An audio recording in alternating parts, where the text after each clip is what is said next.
Hello. Yeah, my name is Debo Adejano, a real estate entrepreneur, MDCO Realty Point Limited. They call us the Sack Your Landlord people. And you're welcome to Real Estate Business with Debo Adejano. Now, in this episode, I'll be talking about the importance of document and documentation in your real estate practice, be you a developer, an estate agent, whatever it is that you do in the real estate field. Importance of documentation and documents you really need to know, okay? By the way, have you subscribed to our channel? If you haven't, I beg of you, especially if you enjoy the things that we're sharing here, to subscribe. Subscribe to the channel and click on the notification button when you do. What that does is that whenever we upload a video, you are one of the first to know. Please do that. And whenever you have a comment for us, don't feel shy. You can reach us below. Just send us a comment. I'll be ready to engage you. Okay? I'll be right back discussing documentation and documents in real estate.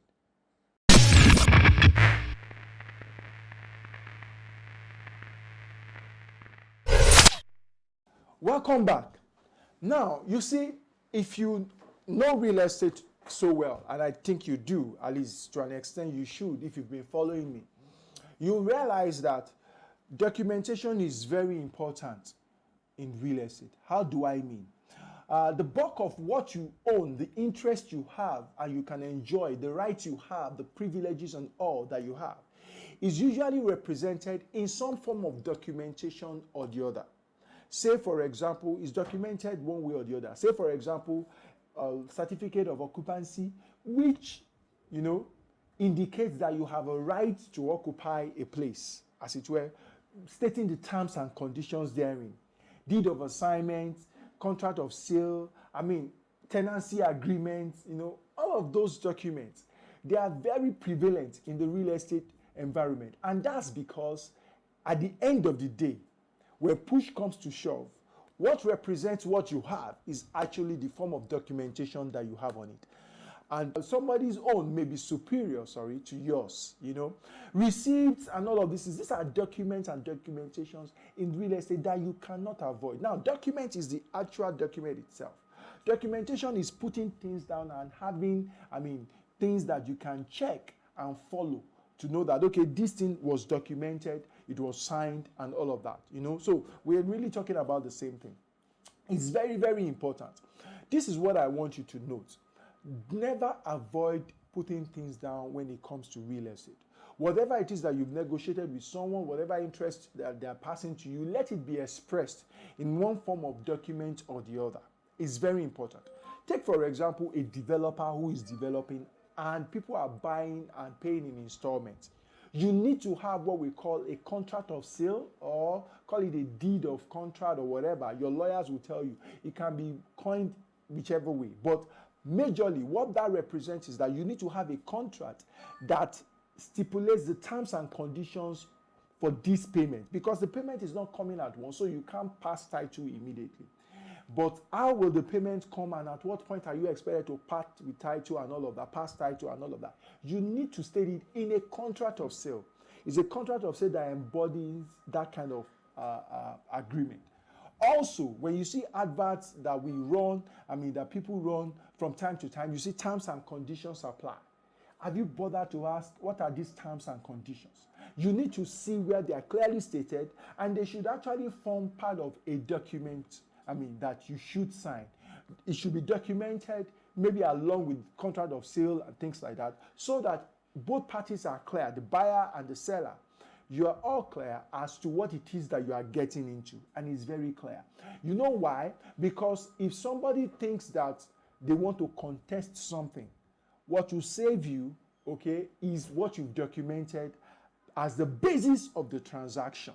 So you want to always make sure that that is done.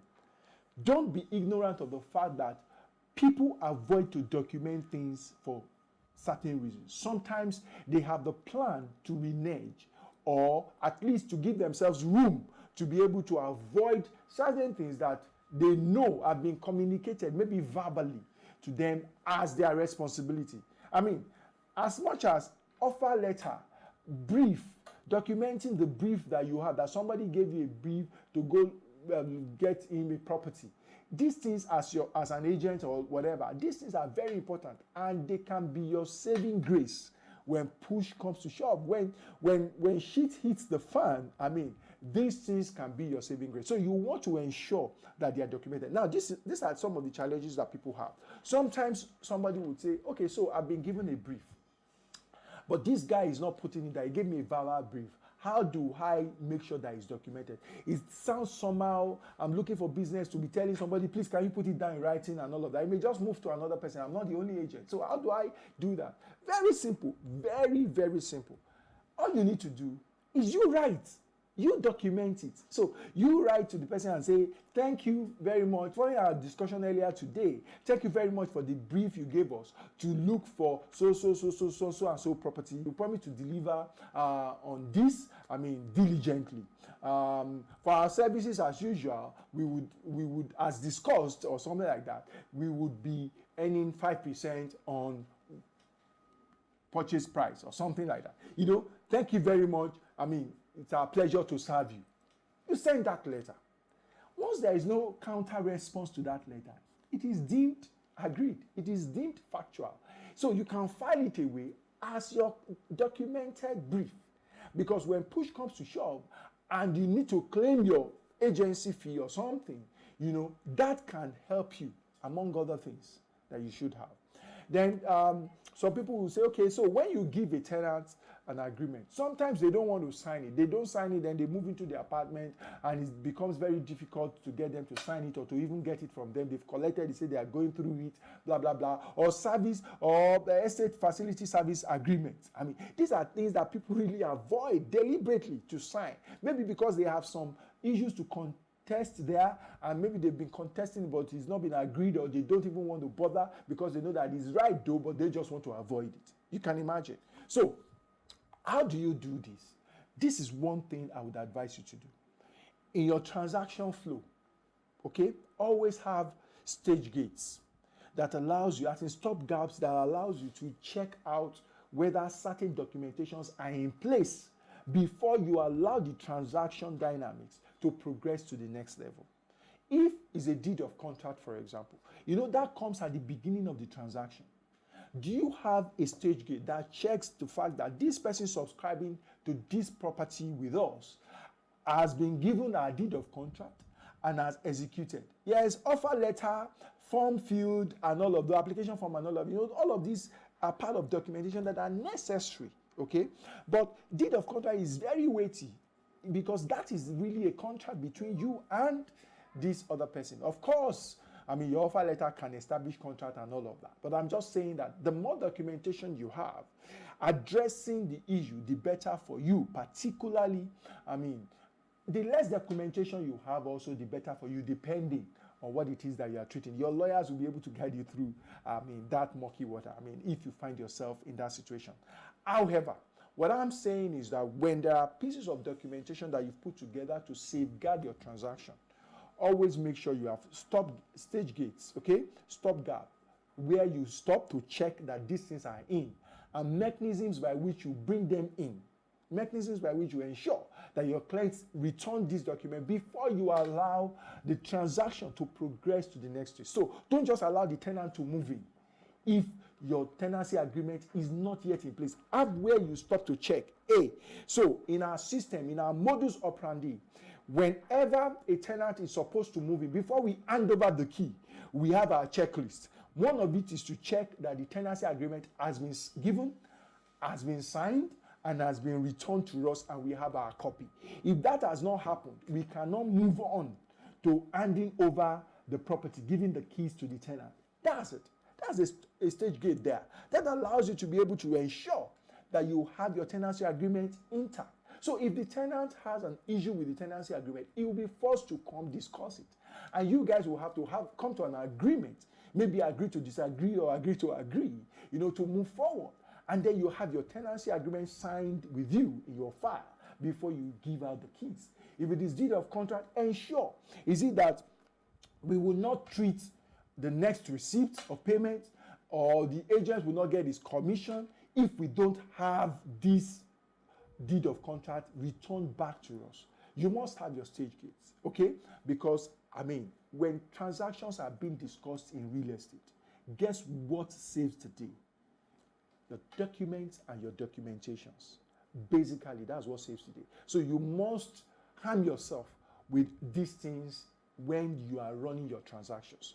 Ensure that you design your transaction flow and dynamics such that you are allowed to stop and check that things are in place before you allow transactions to escalate or to progress to the next stage.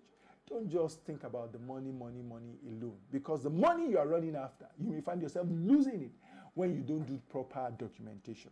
Very, very important. So I hope that I've been able to, expatiate on the importance of documentation when it comes to real estate transactions. Okay? If you love the video, please like it. Okay? And please recommend us to all of your other friends that are interested or in the real estate field. If you've not subscribed, subscribe. Subscribe, please. Okay? Subscribe to the video. I promise to always dish out useful information every time that you come to watch an episode. So I'll be back with you in another episode. Until then, I remain yours sincerely, Debo Adejano, in the business of helping you sack your landlord. Yeah, thank you for watching. I believe you've gained tons of information that you can use and start to apply in your real estate game, right? Now, I would like to invite you to where they say everything starts. It's our Real Estate Entrepreneurs Fast Track course. 2 days, fully loaded, fully packed, absolutely free event. You don't want to miss it. If you want to take your real estate entrepreneur's journey, business journey to the next level, you need to be at the Real Estate Entrepreneurs Fast Track course. I'll be there with some of our students, past students, mentees and mentors, and some of the professionals in the industry, dishing it out to you, showing you exactly how it's done. Because what? Your success is my motivation. Let's catch up at the next Real Estate Entrepreneur Fast Track course. Click the link on the description and get registered. See you there.